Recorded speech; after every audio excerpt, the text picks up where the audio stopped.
Well, let me ask something I brought up before is the Nietzsche quote of beware that when fighting monsters, you yourself do not become a monster. For when you gaze long into the abyss gazes into you. Are you worried that your focus on the flaws in the system that we've just been talking about has damaged your mind, or the part of the mind of your mind that's able to see the beauty in the world, in the system?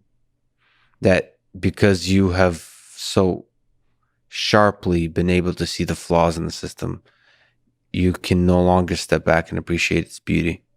Look, I'm the one who's trying to get the institutions to save themselves by getting rid of their inhabitants, but leaving the institution, like a neutron bomb that removes the unworkable leadership class, but leaves the structures. So so the leadership class is really the problem. The leadership class is the problem. But the individual, like the professors, the individual scholars. Well, the professors are going to have to go back into training to remember how to be professors. Like, people are cowards at the moment because if they're not cowards, they're unemployed. Yeah, that's one of the disappointing things I've encountered is, to me, tenure. But nobody has tenure now. Well, whether they do or not, they certainly don't have not the kind of character and fortitude that I was hoping to see. To me, but they'd be gone. But see, you're dreaming about the people who used to live at MIT. You're dreaming about the previous inhabitants of your university.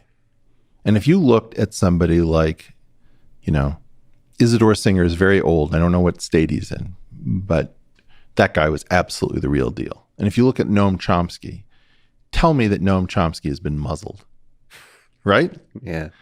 Now, what I'm trying to get at is you're talking about younger, energetic people, but those people, like when I say something like, I'm for inclusion and I'm for diversity, but I'm against diversity and inclusion TM, like the movement. Well, I couldn't say that if I was a professor. Oh my God, he's against our sacred document. Okay, well, in that kind of a world, do you want to know how many things I don't agree with you on? Like, we could go on for days and days and days, all of the nonsense that you've parroted inside of the institution. Any sane person has no need for it. They have no want or desire.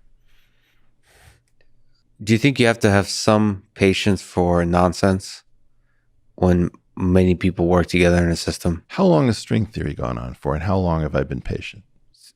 Okay, so you're talking there's about... a limit to patience. You're talking about 36 years of modern nonsense in string theory. So you can do 8 to 10 years, but not more. I can do 40 minutes.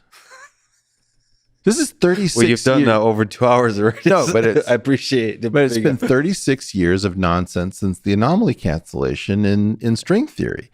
It's like, what are you talking about patience? I mean, Lex, you're not even acting like yourself.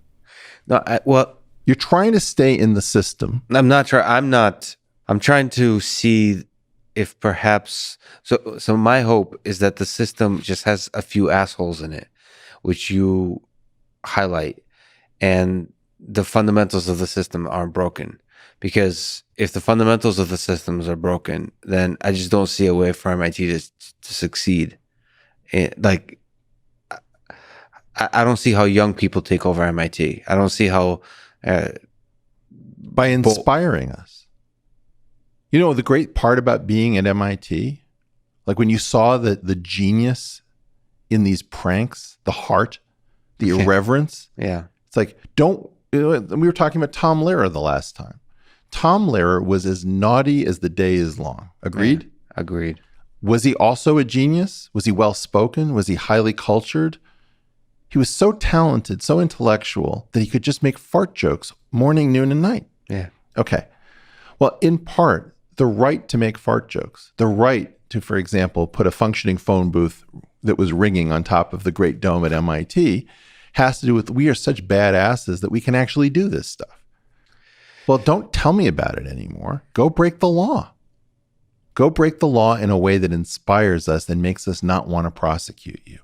Break the law in a way that lets us know that you're calling us out on our bullshit, that you're filled with love, and that our technical talent has not gone to sleep. It's not incapable. And if the idea is that you're going to dig a moat around the university and fill it with tiger sharks, that's awesome. Because I don't know how you're going to do it. But if you actually manage to do that, I'm not going to prosecute you under reckless endangerment. Yeah. That's beautifully put. I hope first of all, they'll listen. I hope young people at MIT will take over in this kind of way.